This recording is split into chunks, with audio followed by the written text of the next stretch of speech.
I like the garbage can, it's a little better. They sent an email, we had to use a little magnetic strip. Doesn't work very well. All right. Oops. All right. Today we're going to do Chapter 3. We're going to do molecular and ionic compounds, talk about their bonding, and learn how to name them. But before we do that, when we did experiment 1, we made a molecular model, and I promised you we would talk about it in class. Well, here we are. What you did is make a carbon in the middle. Carbon is tetrahedral, and you put 4 different things around it. We made 2 of these and demonstrated to ourselves that they were nicely superimposable, identical. Okay? Then we took and we exchanged any 2 little colored balls. Here we're going to swap the purple and the red. So we're like that. Once we did that, when we overlaid the 2, they were no longer superimposable. The green and the white lined up, but these were reversed. Totally different compounds. Well, if you take this one and you rotate it a bit, this way, quarter turn, you get something like this. What I said was, imagine there's a mirror between these 2. The greens would reflect, likewise the reds and the whites. In the mirror, the purple would be back in both cases. These are mirror images, and they're not superimposable, like right and left hands. Here's a fancy version of what I just showed you. This is a carbon atom again in the middle, 4 different things around it, and that's a mirror, and that's its image. If we remove the mirror and leave the image, once again, these guys are not superimposable. They're called enantiomers, and again, they are mirror images. Now, enantiomers are identical in every physical and chemical property as long as they're not reacting with another chiral molecule that's another enantiomer of something. Except for the fact that they rotate the plane of plain polarized light. Just stick that thing in there. Thank you so much. That's silly, it just doesn't work. They rotate the plane of light in opposite directions, and they're termed optically active because of that. This is a polarimeter. This is how you do that particular experiment. Light is non-polarized. Run it through a polarizing filter. You get only one plane of light. Pass it through your compound, and it rotates. Rotates one for one enantiomer, the opposite direction for the other. Now this is kind of an obscure sort of physical property. You might wonder how in the world anybody thought to do this. Turns out that many organic crystals that have enantiomers in them crystallize as mirror images. And it was popular at the time for microscopists to use polarized light to look at samples. Looked at the crystals, and by gosh, they were opposite rotations. Kind of odd sort of thing. Why is this important? These are our 21 or so amino acids. They are key to making every protein in your body on every living thing on Earth. Each of these features a carbon atom in the middle that has 4 different things attached. A hydrogen in this case, an amino group, a carboxylic acid, what they're called amino acids, and a side chain. Every particular amino acid here has exactly the same structure, with the hydrogen back, these guys, and the side chain hanging down. It is the fact that these are all mirror images and all the same rotation, that makes proteins work the way they do, allows proteins to fold in a very particular fashion, and you get enzymes, structural proteins, whatever.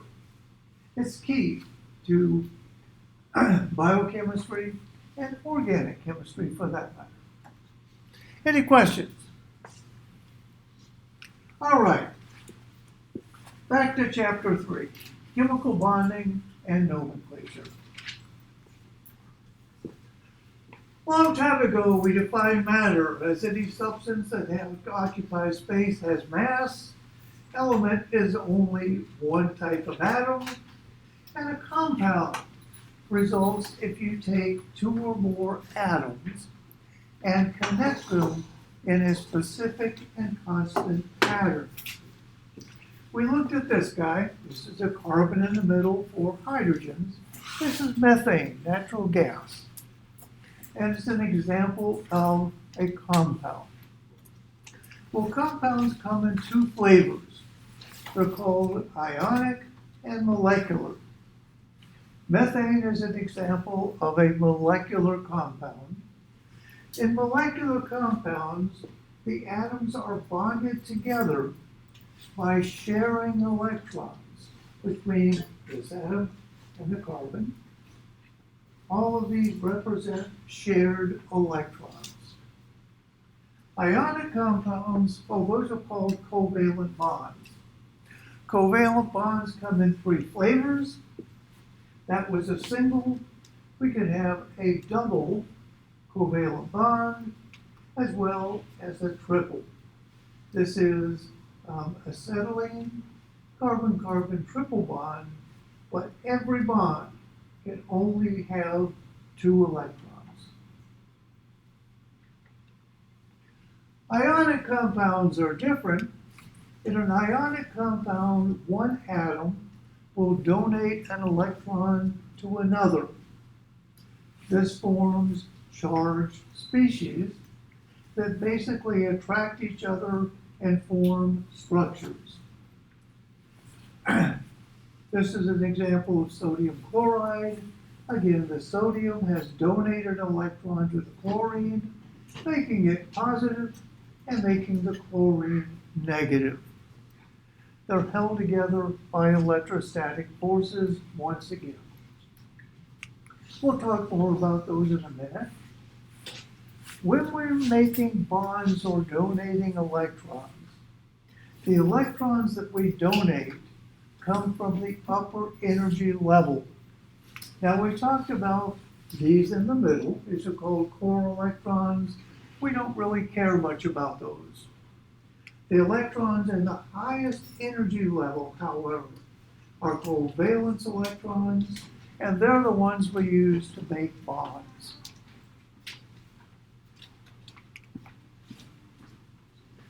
Now, the concept of bonding was poorly understood.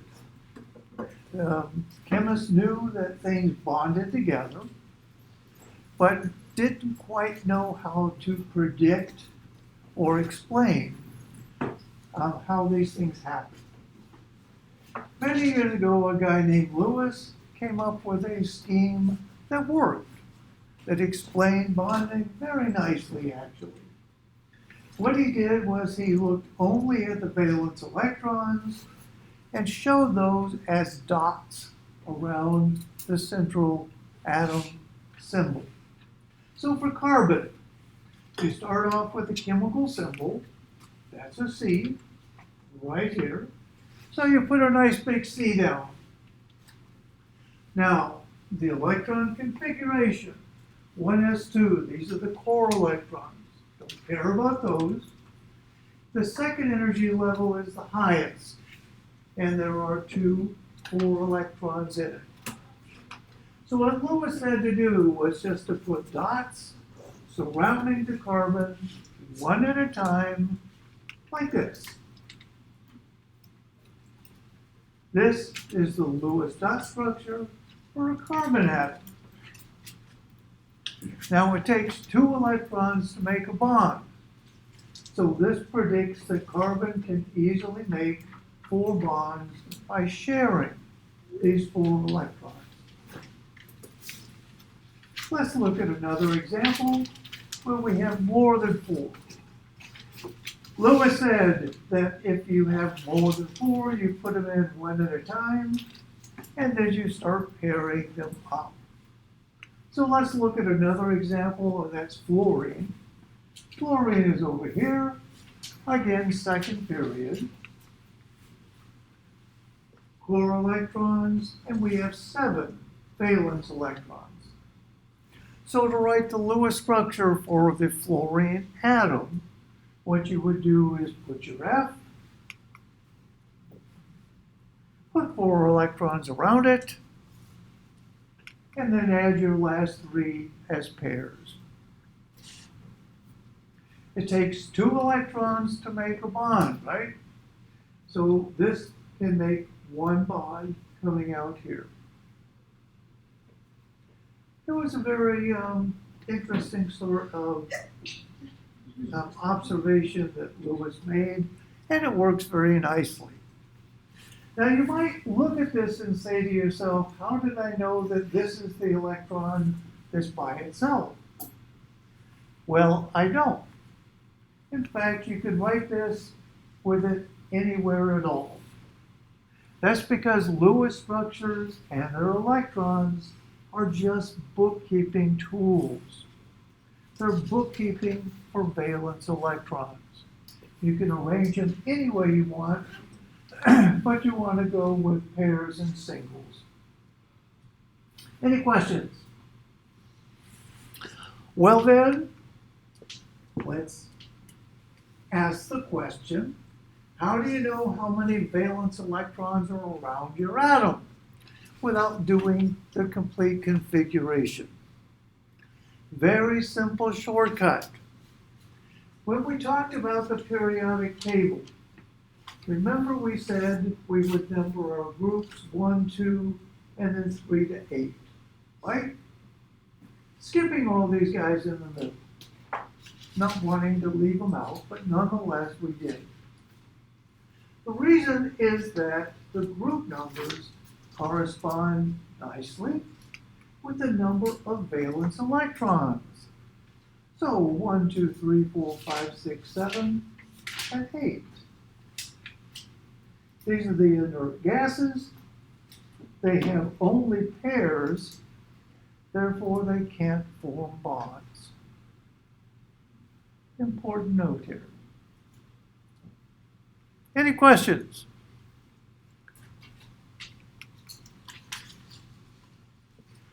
Let's start off with a discussion of ions. I said that sodium ion, or sodium, can donate an electron to chlorine, and when it does, it becomes charged. Called an ion. A positively charged ion is a cation. Negatively charged is an anion. If we wanted to write the Lewis structure for an ion, we would simply write the atomic structure down and then either add or subtract electrons. So let's look at one. Chlorine exists in sodium chloride as a -1 ion. It's right here in group 7, so it has 7 valence electrons. To do this, we would start off with our symbol. We have, again, 7 valence electrons. So we'll put them around our chlorine.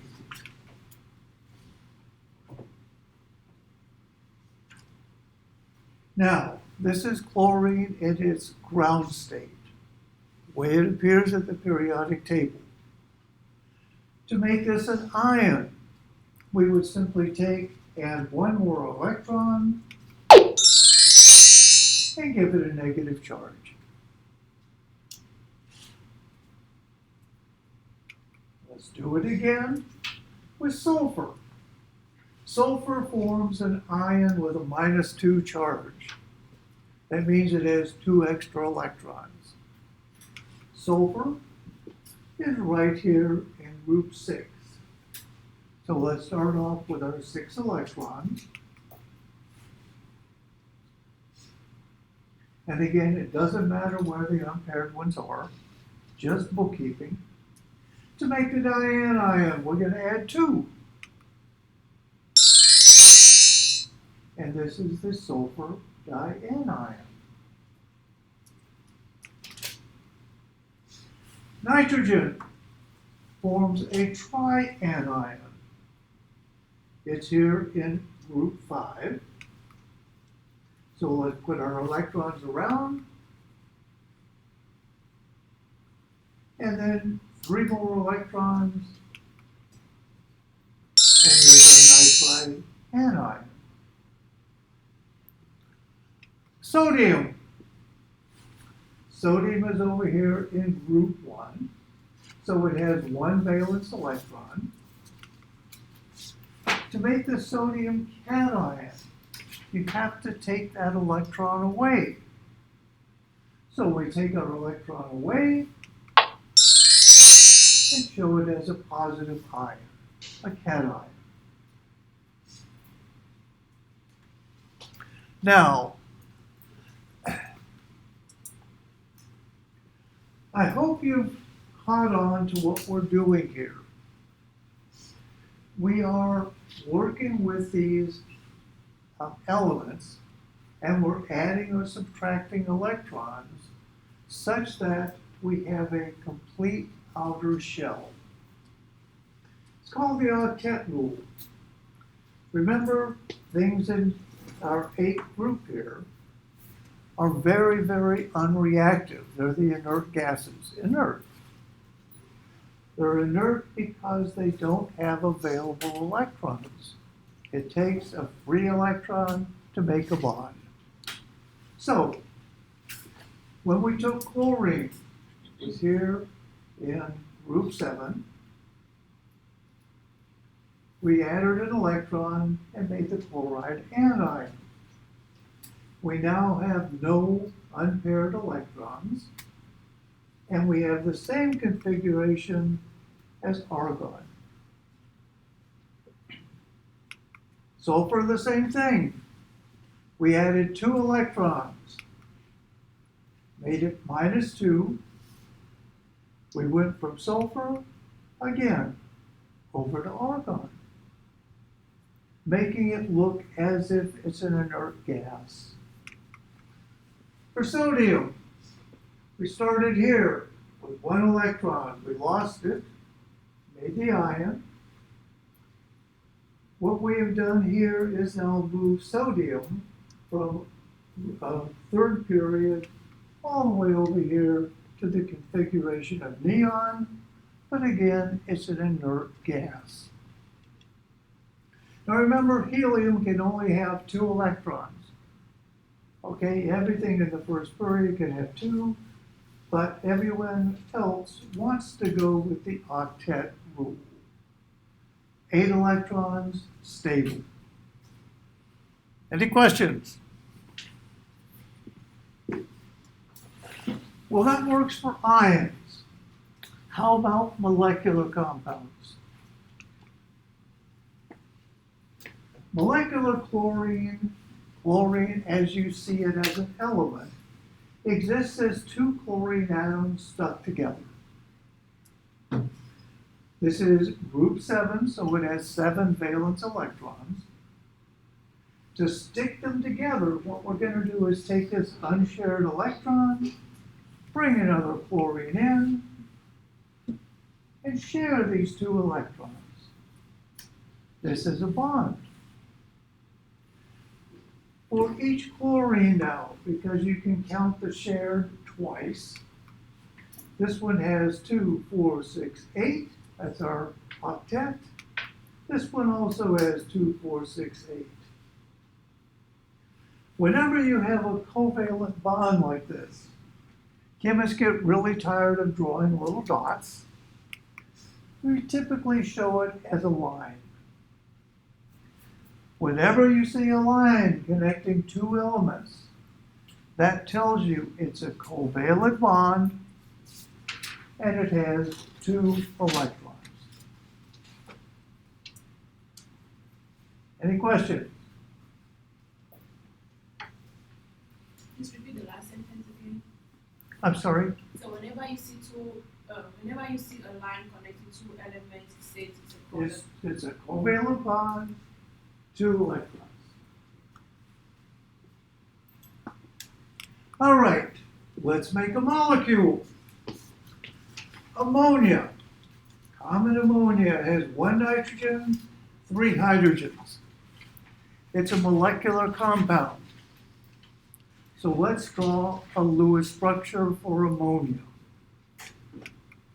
First thing you want to do is put your atoms down, put their electrons around them, and then arrange to give 8 valence electrons per atom. Now, only the nitrogen can have 8. The hydrogen, we can only have 2. So, there's our nitrogen, 5 electrons. It's in group 5. We have 3 hydrogens for group 1. We need 2 electrons to make a bond. Quite obviously, we can do this. 1, 2, 3. If we look, our nitrogen now has a full 8, and every hydrogen has 2.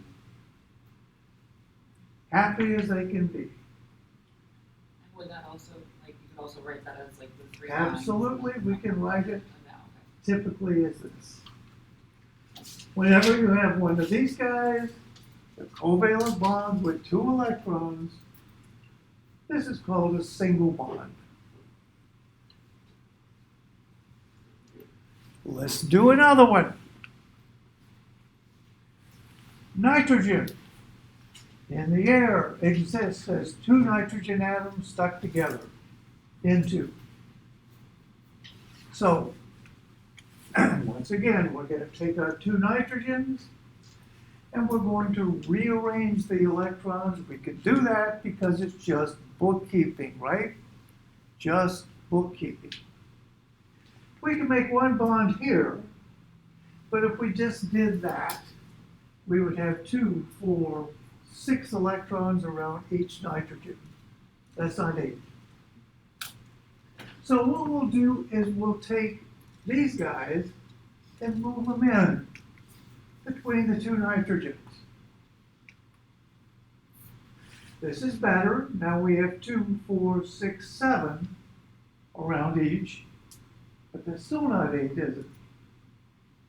So let's do the same thing with these guys down here.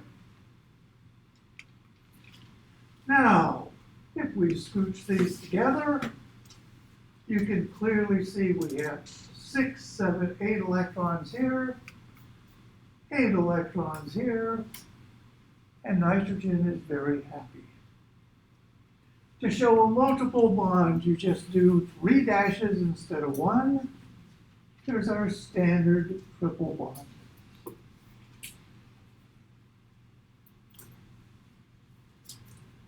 Let's do one more. Carbon monoxide, everybody's favorite poison. Carbon is in group 4, oxygen group 6. We have 4 valence electrons, we have 6. Once again, we could make one bond here, but that doesn't do much for us, does it? Let's do just what we did with nitrogen and move a couple of electrons in. Now the oxygen is happy right now. It has 2, 4, 6, 8, but poor carbon only has 6. That's not fair. So let's just take one of these pairs and just move them in like that. And we get this. Now, carbon has 6, 7, 8. Oxygen has 6, 7, 8. You would think they would be happy. But I don't like the fact we have unpaired electrons sitting here. Unpaired electrons are very, very reactive. And you always shoot to minimize unpaired electrons. That's not always the case. Oxygen is kind of an exception in the Lewis standard. If you count these up, this is 6, 7, 8, 9 electrons, not 8, for each one, and these are unpaired. So oxygen is a strange guy. The fact that they're unpaired makes oxygen so reactive. Oxygen is actually a very reactive, very toxic substance. Your body spends lots of energy trying to do free radical scavenging, vitamin C, stuff like that. Their role is to scavenge free radicals. Anyway, we don't like these. Let's just pair them up. We can. Our carbon has 8. Our oxygen has 8. And again, we have a triple bond. Any questions? Well, there's a tutorial entitled Lewis Structures, and there's a quiz on Blackboard entitled Lewis Structures. Tutorial looks something like this. It's different than the other tutorials in that you don't get a new problem and then, work it and stuff like that. You're supposed to just work this on scratch paper, okay? But the good thing about it is that it has a set of rules. Now, when I do Lewis structures, I don't follow rules. I don't like rules. So I just do it by inspection. These are rules. If you're a rule person, you got it here. Rule number 1, count the total number of electrons and hydrogens. Well, for CO2, we have 4 electrons in our valence shell. Here we have 6 times 2. That's a total of 16 electrons, and we have no hydrogens. Okay. Next rule. Draw the central atom. Central atom is given first in the structure. So carbon's in the middle. We're going to attach the other atoms, that's the 2 oxygens, and going to give them each an octet. So it looks like this. Each oxygen has 8 electrons. Next rule. If we have any electrons left over, put them on the central atom, that's the carbon.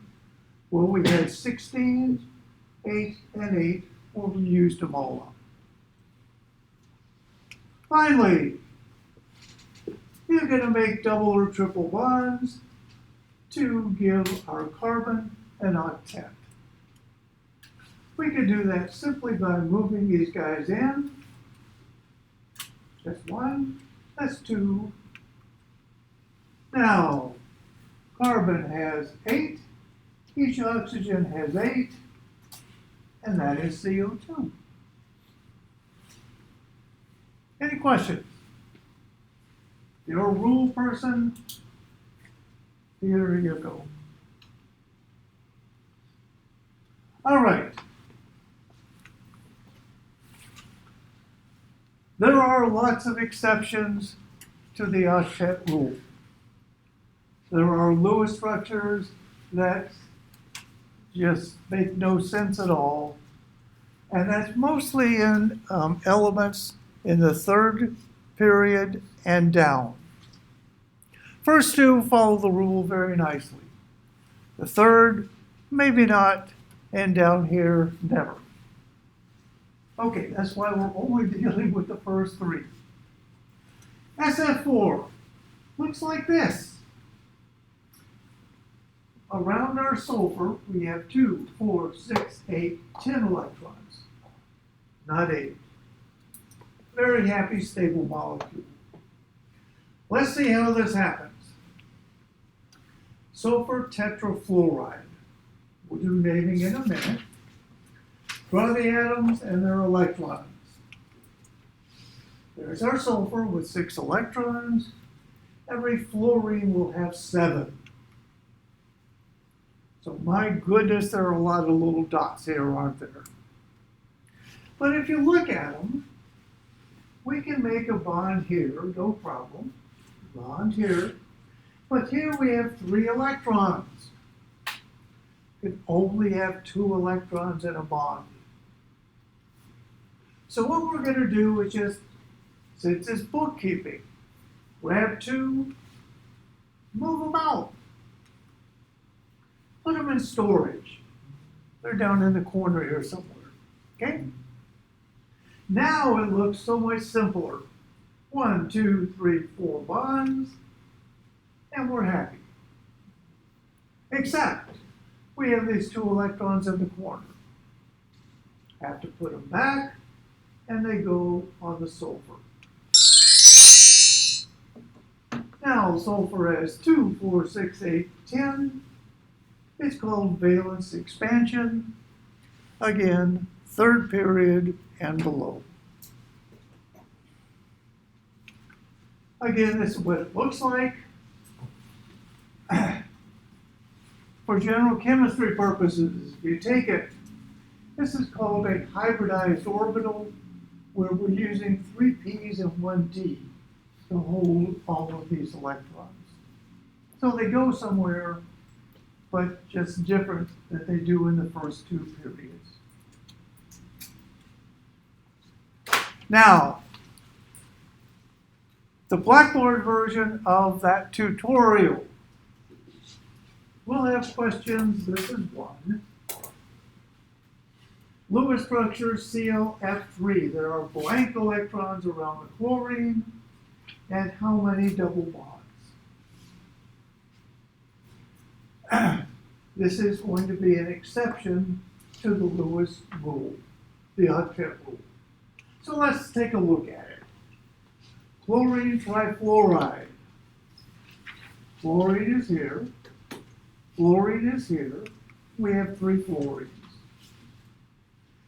Let's do this by the rules.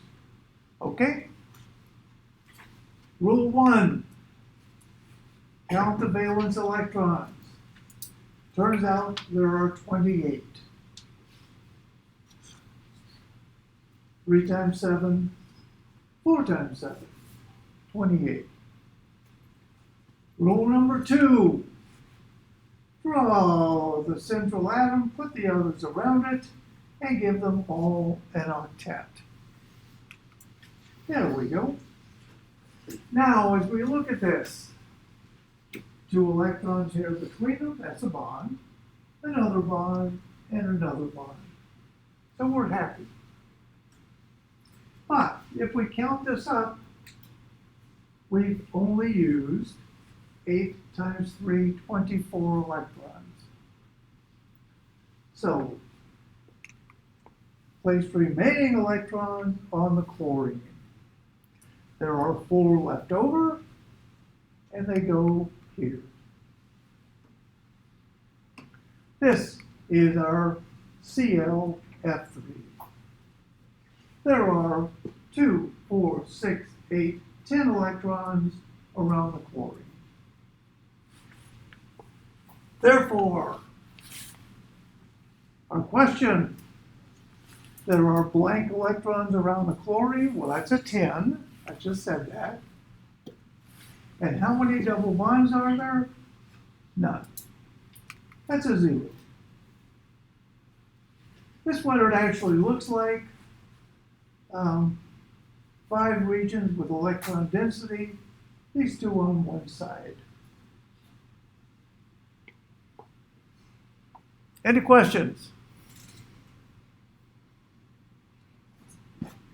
Well, okay, let's delve a little deeper then into ionic compounds. Again, we can have molecular or ionic. First question you want to ask yourself is, how do I know what I've got? Molecular or ionic? The bonding's different. How can I predict?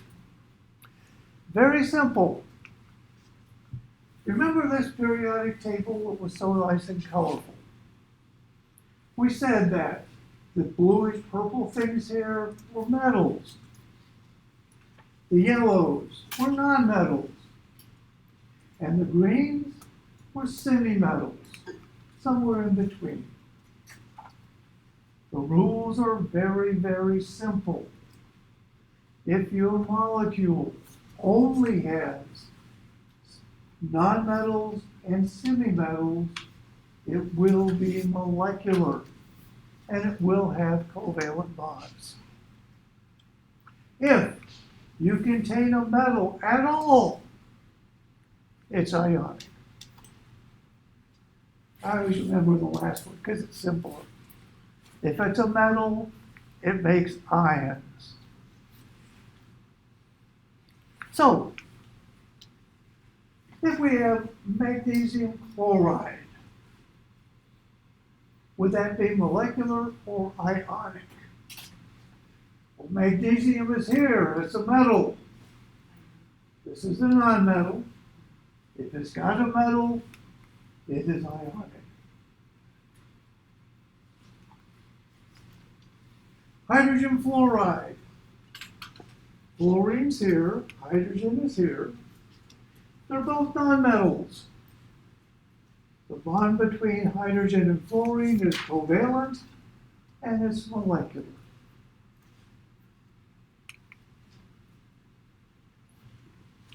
Silicon tetrachloride. Silicon is a semi-metal. Fluorine's a nonmetal. Therefore, this is molecular.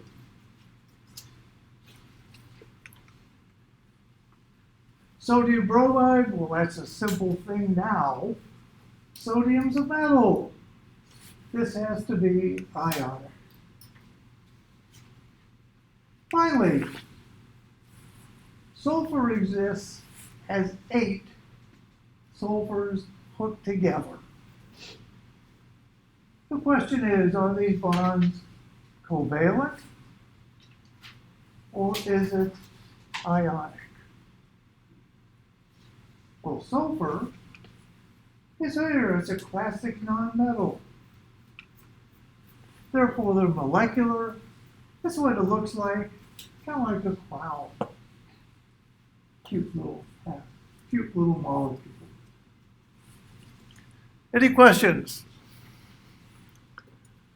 Well, let's run through a couple sets of quick problems then. Nickel 2 chloride. Is this molecular or ionic? Well, nickel, right here, it's a metal. Dihydrogen sulfide, nonmetal, nonmetal. Molecular. Silicon tetrahydride, semi-metal, nonmetal.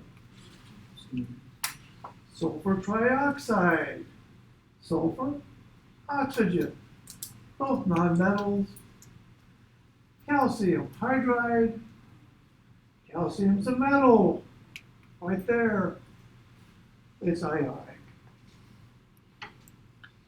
Those were the simple ones. Take a look at these and then we'll do them.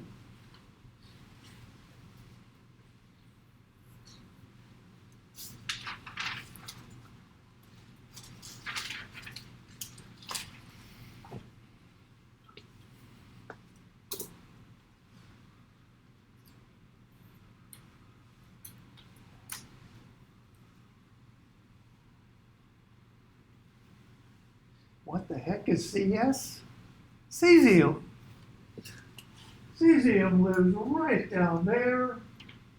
It's a metal, ionic. 2 iodines, 7 oxygens. Iodine, oxygen, they're both nonmetals. It's molecular. 1 oxygen, 2 fluorines, oxygen, fluorine, both nonmetals. 1 carbon, 4 hydrogens. This is our friend methane. It is molecular. And finally, sodium chloride, again, that's a stupid gimme. It's a metal, it's ionic. Any questions?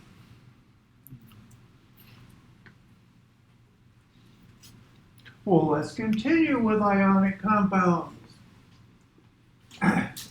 Again, we've said they are composed of cations, which are positive, anions, which are negative. This is sodium chloride. Sodium chloride, the ions have a cubic shape when they pack together. That means if you crystallize it out carefully, you get wonderfully shaped cubes of sodium chloride.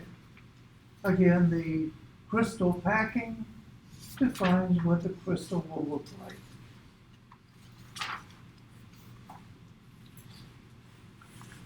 How do you know what charges are going to be on the ions?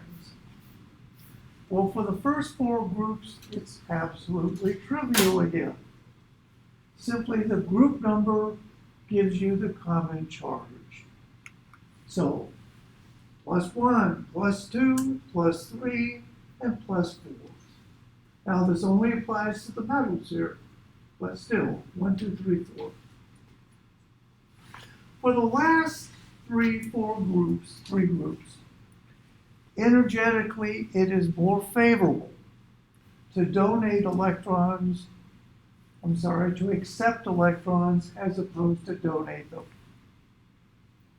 So, for group 5, we have 3 electrons we donate, 2 and 1, and finally 0 because we don't do bonding with inert gases. You actually can.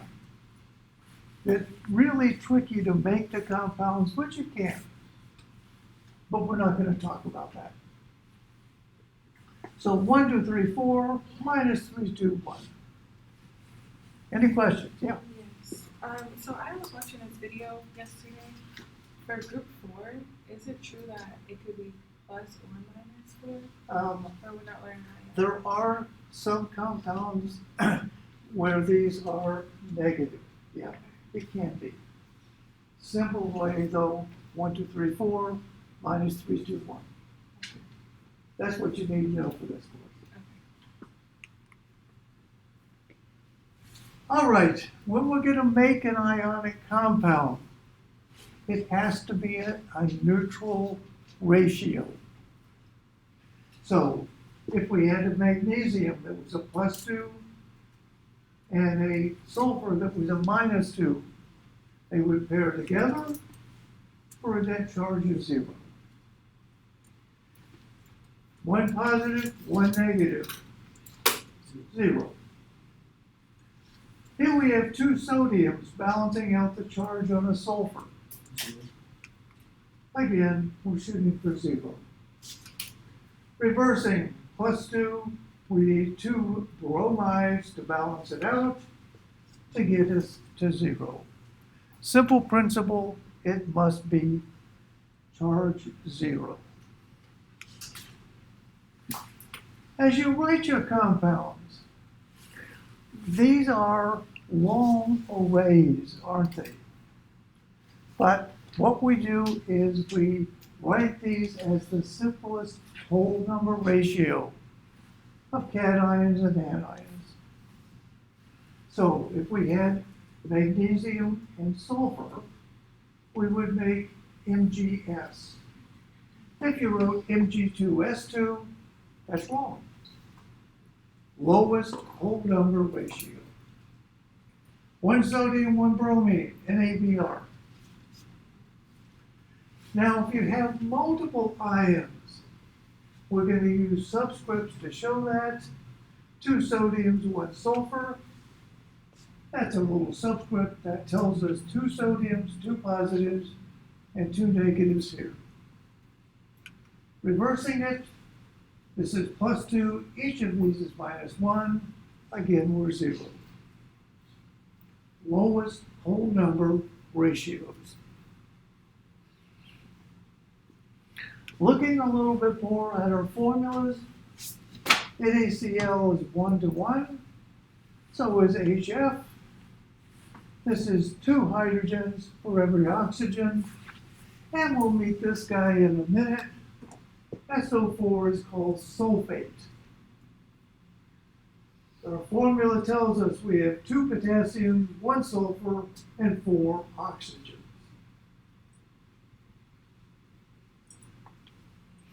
Any questions? Well, let's write an ionic compound of magnesium and chlorine. First, magnesium is a metal, so it's going to be ionic. Magnesium, group 2, +2. Chlorine is over here in group 7. It will be a -1. What we have to do is have a ratio. We need 2 chlorines at -1 each to balance our magnesium. Not complicated. MgCl2. This is delightfully neutral. Now, this is really simple. Actually, this is simple too, aluminum and oxygen. But I'm going to show you a little trick here, a symmetry trick. Aluminum is +3. Oxygen will be -2. So it's not intuitively obvious right away like it was with magnesium chloride. The symmetry trick looks like this. We have aluminum +3, oxygen -2. If we write aluminum and oxygen down here, the charge, the absolute value of the charges here, so 3 and 2, 3 comes down here to the oxygen, 2 goes to the aluminum, and that's it. So when you have multiple charges like this, just do a simple crisscross, and they work out every time. Got to be careful when you do the crisscross, though. Beryllium and selenium. Beryllium is here in group 2. It's a +2. Selenium is a -2. If we wrote a crisscross, we would do this, but right away we see, oh, can't do that. Has to be the lowest whole number ratio. So always be aware of that. That's what it looks like. Little tiny berylliums, big seleniums. Once again, a cubic structure. Any questions? Well, I'm sure something that's been going through your head every time I said something is, how in the world do I know this is beryllium selenide? Because I know nomenclature. Binary ionic compound, that's 2 things. The name includes the cation and the anion. For the cation, simply the name of the element. Can't do wrong with that, beryllium. You look at the anion, look at the element and say, what's the root? What's the root name? Make up a root name and add IDE. So, MgBr2. Our first element is just the element name, magnesium. This is bromine. The root for bromine is brom. And now we just add IDE, magnesium bromide. IDE tells you that this is the anion. Sodium. The root for chlorine is chlor. So we're doing sodium chlor, IDE. Potassium. One sulfur. Potassium, sulfide. And here we go with beryllium bromide, beryllium, brome again, IDE. Simple as it can be. Yeah. In naming this, we don't have to specify, like for potassium sulfide, that there's two. Nope, we don't use multipliers for II. We will use multipliers for molecular.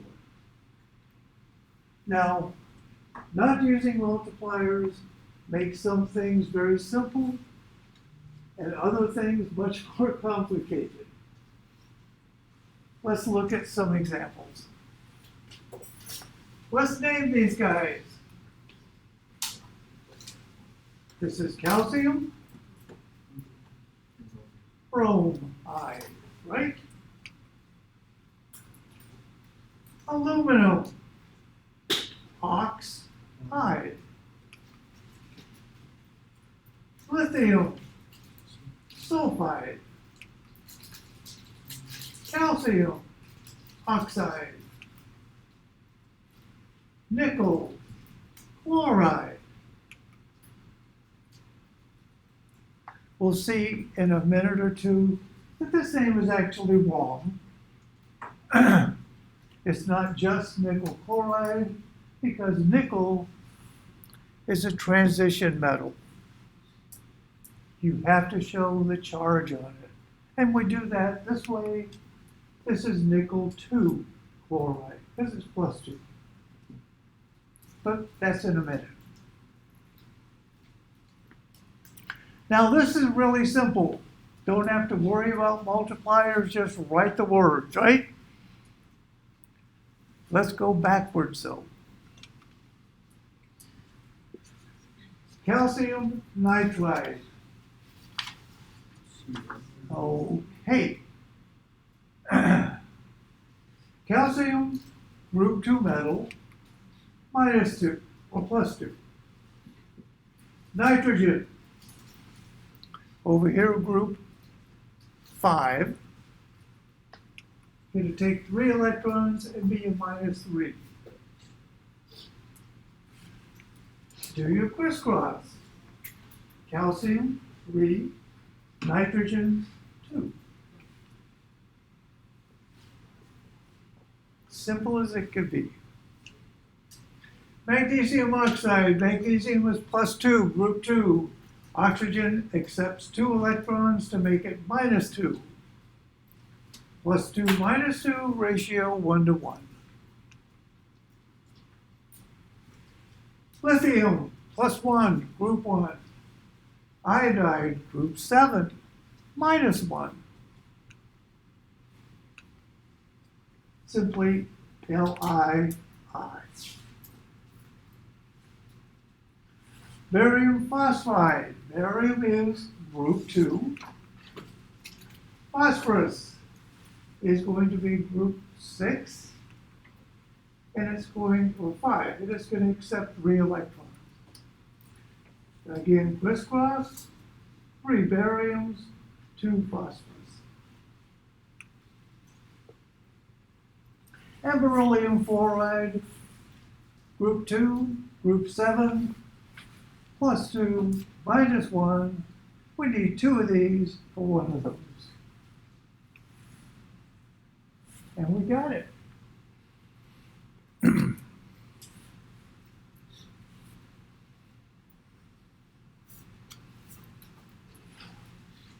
Well, if we could only stop here. Nomenclature for ionics would be so simple. However, a great many ionic compounds have what are called polyatomic ions in them. An example, strontium sulfate. There's our strontium, and this guy is sulfate. 1 sulfur, 4 oxygens. These are all bonded together covalently. So this ion is molecular with a -2 charge. Think of this as a ball. Okay, that's all you have to think of it. It's a ball with a -2 charge. It actually looks like this.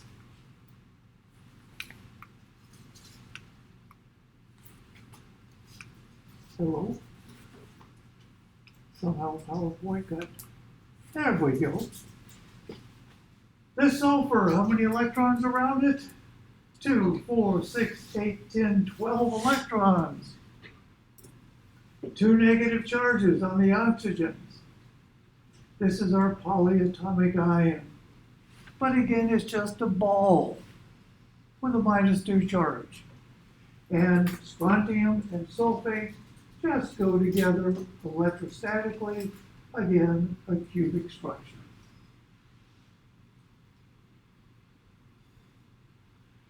Now, if sulfate was the only one, okay, we could live with that. Sadly, there are a huge number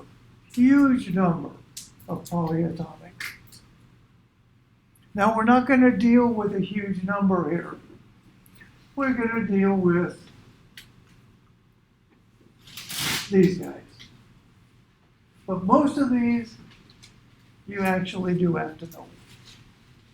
Okay?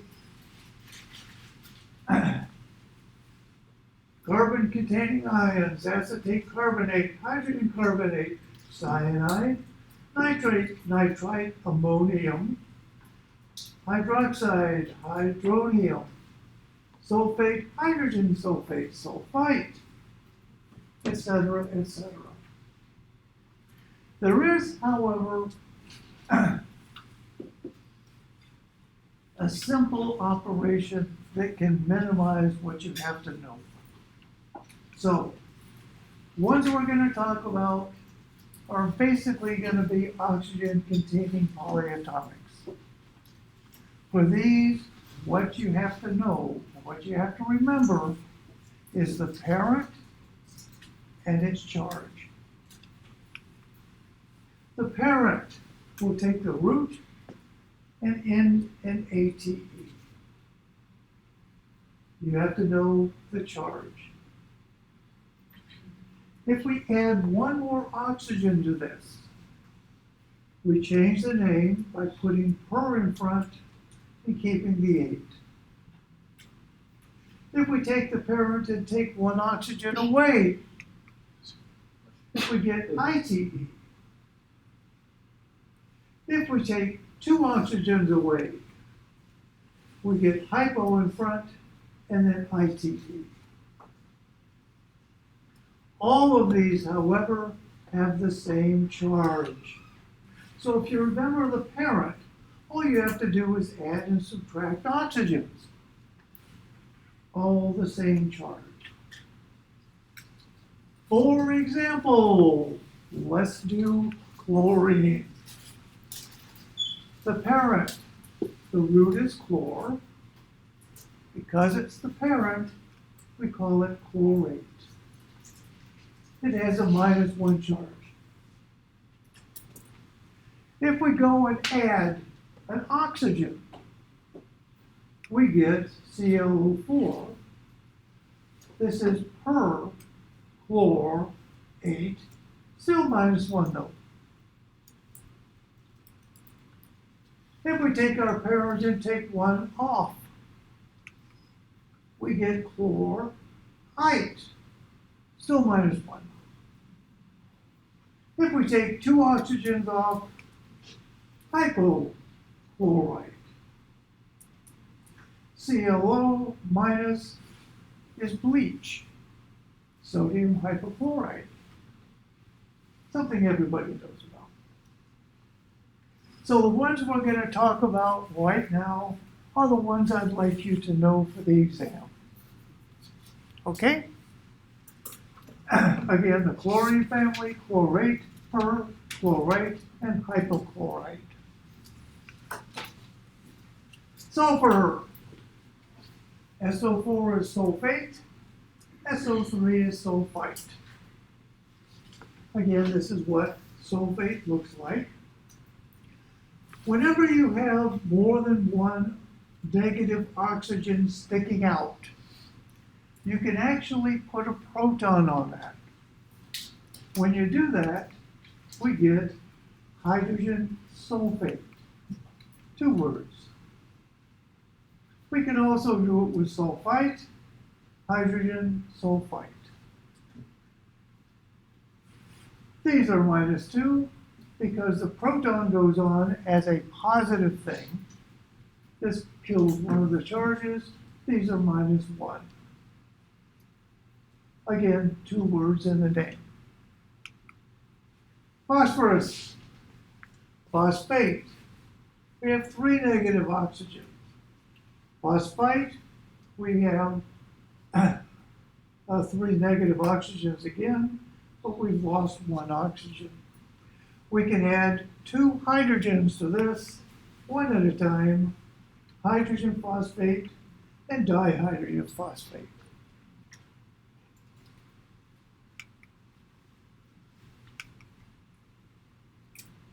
Carbon. Carbonate is the parent, -2. There is no carbonite. Carbonite was in Star Wars. That's it? Yeah, they encased them in carbonite. Doesn't exist. Okay. This is carbonate, 2 negative oxygens.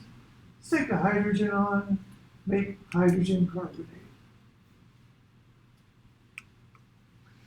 Acetate and cyanide, know these for general chemistry because you do that a lot.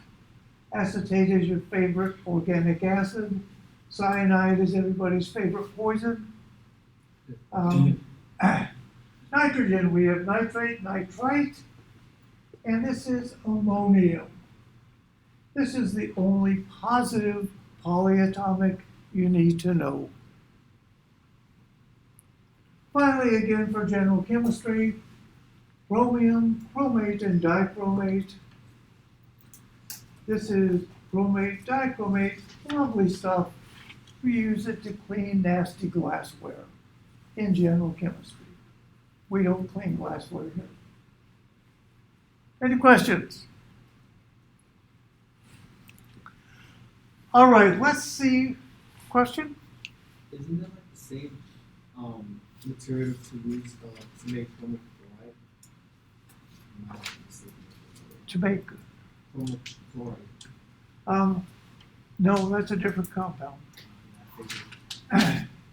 This is used in sewage treatment as well, because it's a very strong oxidizing agent, kills things. Let's look at one of these polyatomics, do a Lewis, and see how we make it. I said they were all molecular, and they are. We have a chlorine and 3 oxygens. There's our chlorine. We're going to put 3 oxygens around it, like this. Now, right away, we have these guys with 3 electrons between them. That's not good. So let's just move this up, let's move this up. Something like this. Pair these guys. Now we get something useful. We have 2 electrons for a bond, but only 1 electron for this bond. But that's okay, because this has a -1 charge. So, somebody generous is going to donate an electron to this. And it's going to do this. Here's our polyatomic ion with its negative charge. Oxygen has 8. Chlorine in the middle has 8. These also have 8. If we did this using line bond, this is what we would have. Actually, the stuff looks somewhat like this. It's a pyramid with the extra electrons just sticking straight up. Any questions? Well, let's name them quickly. CO3, the parent of the carbon family, is carbonate. This is just calcium carbonate. Remember, NH4 was our cationic polyatomic. So this is ammonium +1, chloride -1, ammonium chloride. SO4 is sulfate, sodium sulfate. SO3 is sulfite, missing 1 oxygen. Lithium sulfite. And finally, is 3 words: potassium, hydrogen, phosphate.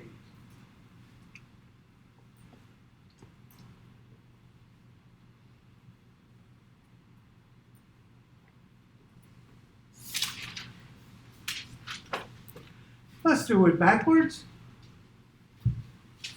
Potassium is +1, right? Group 1. Sulfate we said was -2. You need 2 potassiums. Put them together. That's it.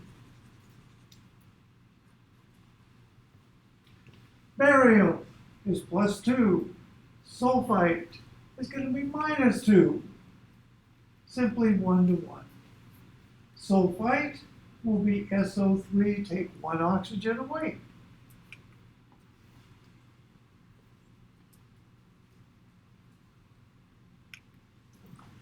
Aluminum chlorate. Aluminum is group 3. It'll be a +3. The chlorine family was -1. We need 3 chlorates for every aluminum.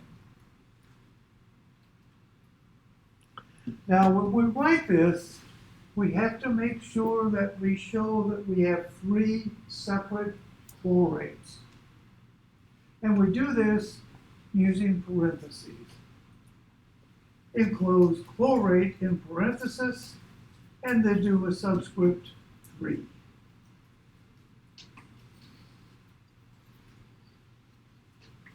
Silver. Silver is a transition metal, but it's well behaved. It's almost always +1. Just remember that. Silver +1. Nitrate, parent of the nitrogen family, is -1. 1 silver, 1 nitrate. Barium cyanide. Cyanide we said was -1, barium is +2. We need 2 cyanides. We have to enclose this in parentheses again, so it looks like this. If we didn't have the parentheses, it would look like we had CN2. That's wrong. Parentheses around the whole thing.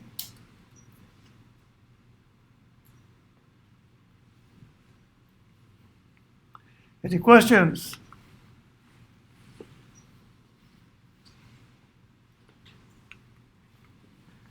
Remember, if you're overwhelmed by now, on the first hour exam, you get a 3x5 card, okay? If you don't remember some polyatomics, if you don't remember some of the nomenclature rules, just write them down on your card, very, very small. Teaches you to write tiny. In my experience, if you go through the agony of writing these things on the card, by the time you finish, you know them, and you never have to look at your card. Any questions? Well, there's one more rigor for ionic nomenclature, and that's our transition metals. Let's look at these. What is this? Pb is lead oxide, right? We don't use multipliers. So this is lead oxide. Fe is iron oxide. Iron oxide. Iron oxide. Clearly there's a problem. Clearly. Many of the transition metals can have different charges. Iron can vary between 1 and 3.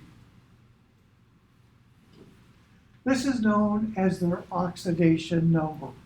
Now, oxidation number simply relates the element in the compound to the element in its standard state. That's how it appears on the periodic table. We simply add or subtract electrons. The charge. For a simple binary ionic, the charge is the same as the oxidation number. Here, magnesium is +2, bromine is -1. If we call this oxidation, +2, -1. Same thing, just the charge. +1, -3. +1, -3. Just the charge. Now, this won't always be true, okay? Because we can assign oxidation numbers to molecular compounds as well. And we will do that in Chapter 5. But that's after the first exam, so don't worry, right? Right. Here are the rules for oxidation numbers. Elements are always 0, group 1 +1, fluorine -1. Compounds with metals, hydrogen is -1, otherwise it's +1, blah, blah, blah. All you need to know now, oxygen -2, halogens, that's group 7, -1. That's all you need to know. We'll deal with the rest of these when we get to Chapter 5. So, let's look at these compounds. They're both lead oxide, right? Oxygen, according to our rules, going to be a -2. If this is neutral, the lead must be +2. Oxygen is still going to be -2. In order to make this neutral, the lead must be +4.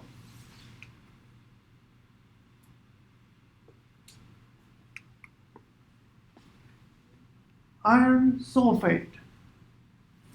Sulfate we know is -2. That means that iron must be +2 to make it neutral. Oxygen is still going to be -2, so we have 6 negatives. The 2 irons must balance the 6 negatives, so they must be +3 each. Just by knowing the simple rules, Polyatomics are what they are. Oxygen is -2, halogens -1. All right, how do we put this in our name? We use Roman numerals. Okay? Here's some compounds. Here's our 2 lead oxides. We said the lead here was 4, plus 4. We show this as lead, no space, Roman numeral 4 oxide.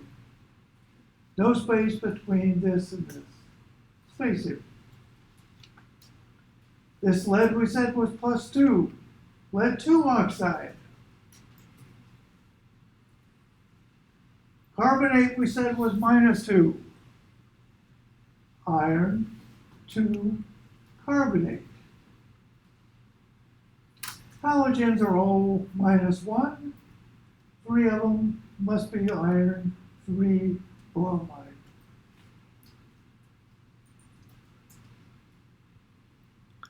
Any questions?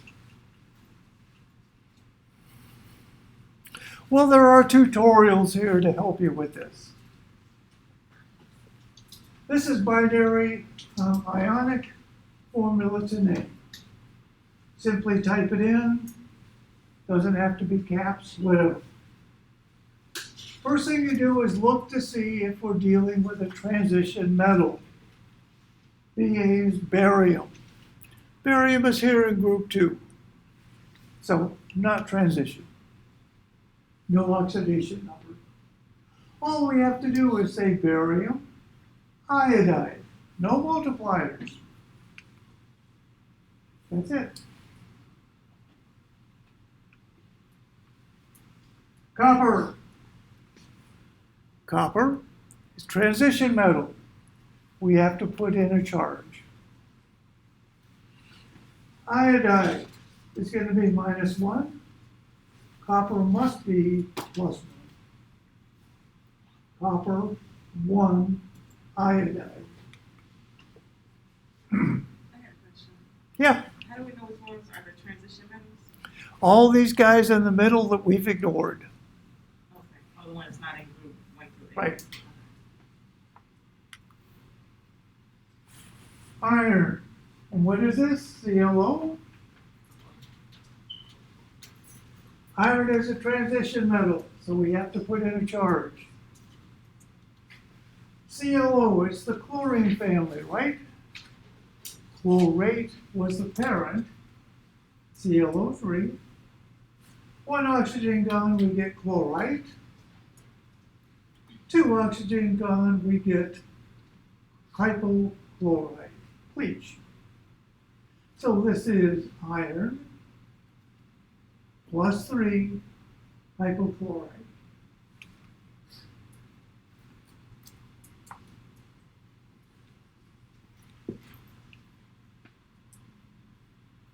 Any questions?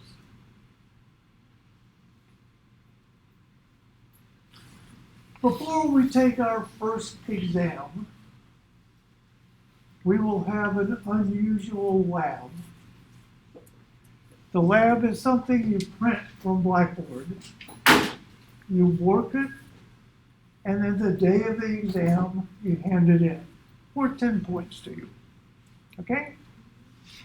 It is nothing but a whole full sheet of nomenclature. Nomenclature review. Basic stuff, good practice. Make sure to do that. We'll talk about it when it's time. Right now, we're going to talk about naming molecular compounds. For these, you need to know multipliers and maybe one rule. But because we're using multipliers, it actually makes it so much simpler. The way we count in chemistry: mono, tri, tetra, penta, hexa, hepta, octadona, and deca for 10. We're going to name it basically the same way. Name of the element first, the root plus IDE, and stick in multipliers where you need them. 1 is mono, right? You never use mono for the first element. That's the only exception you have to remember. So let's do some. We have a carbon and 4 chlorines. The first element is simply going to be carbon. We don't use mono for the first element. We have 4 chlorides, right? 4 is tetra. This is going to be carbon, tetrachloride. Carbon tetrachloride is a wonderful organic solvent. I was in the Army years ago. We had big barrels of this stuff. If you had a Jeep and the carburetor was bad, you took it. Remember carburetors? Probably not. You sloshed it around in the carbon tet. It cleaned all the gunk off. It was great.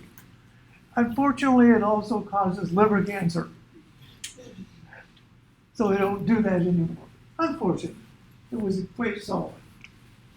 Not even allowed to have it on campus. 1 sulfur, 2 oxygens. First word is going to be sulfur, no mono.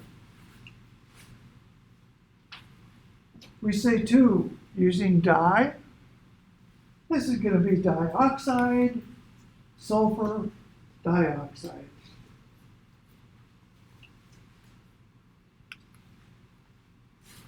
Two nitrogens, 1 oxygen. Now we need to use a multiplier for our first guy, right? 2 is di. So this is going to be dinitrogen. We have only one of our second element. This is going to be monoxide. We don't use 2 O's in a row because I can't say that. If you did, I would not care, but you don't need it. We have enough O's. Another example of that. 2 nitrogens, 5 oxygen. This is going to be a dinitrogen again. This is going to be pent. The oxygen is oxide. Dinitrogen, pent, oxide.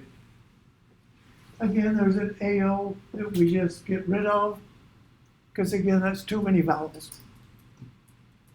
If you put it in, I would not mark it wrong. Okay, I promise. Let's look at some. Name these guys. No mono, this is carbon. 2 oxygens is a dioxide. 2 hydrogens, that's a dihydrogen. Monosulfide.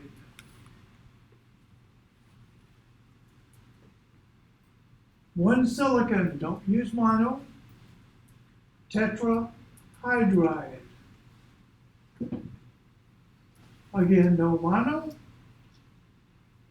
Trioxide. Nitrogen, trichloride.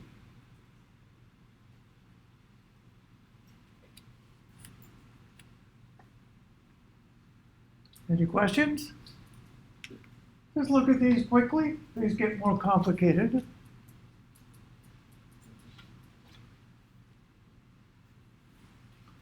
Four is what? Tetra.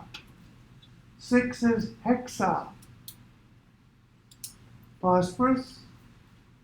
Tetraphosphorus hexasulfide. 2 iodines. Diiodine. 7 is hept. Hept oxide. We drop an A. No mono, oxygen, difluoride. Our friend here, 1 carbon, 4 hydrogen, carbon, tetrahydride. If you called it this, nobody would know what it was. This is methane.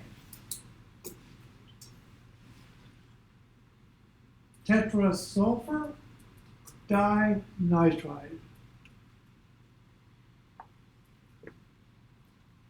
But multipliers make it so easy to go backwards, unlike ionic compounds. 1 nitrogen, 3 iodides. 2 phosphorus, 5 oxygens. 1 sulfur, 3 chlorines. 1 nitrogen, 1 oxygen. Just say no. 1 hydrogen, 1 chlorine. In chapter 8, we will learn that this is hydrochloric acid.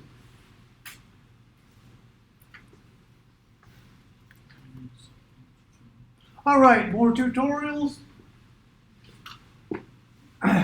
Formulas to names for molecular compounds. 2 nitrogens, 3 oxygens, dinitrogen, trioxide.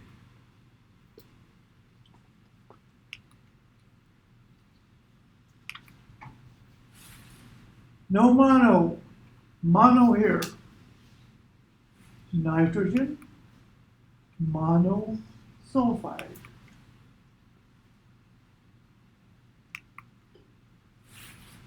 And this is mixed up. Write a structure for sulfur tetrabromide. Sulfur is just S, and this is going to be 4 bromides, right? Now we can't do supers and subs. You can't do those in Blackboard either. So just put the number in. SBr4. That works. Sodium phosphate. Phosphate, we remember by now, is a -3 anion. Right? Right. Sodium is a +1. We need 3 sodiums for every phosphate. Na3PO4. Don't worry with supers and subs. What about parentheses though? Like you'll go through without, you don't need parentheses around them? You do need parentheses, no, you don't here. Okay. But yes, you would have to put in parentheses if we had something with, say, 2 phosphates. Put the parentheses, put a 2. I should include that. All right. We are done with this. Here's our list so far.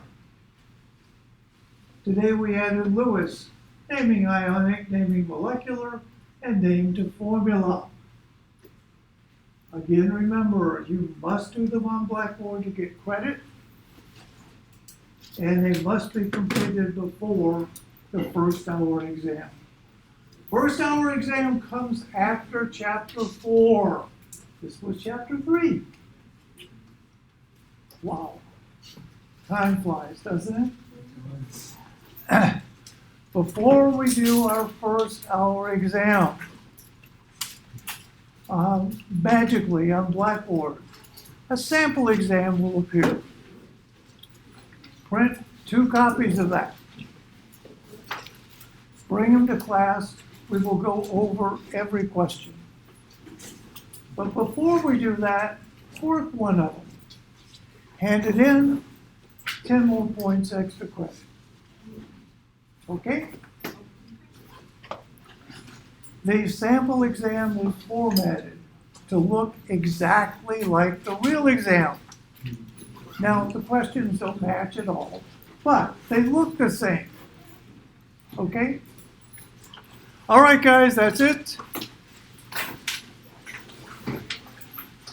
Have a good day. Oh, see you Wednesday for lab number 3. I will email everybody a copy of the procedure. Okay? Because it has changed again. So don't print that one, wait for the email. Right, Okay.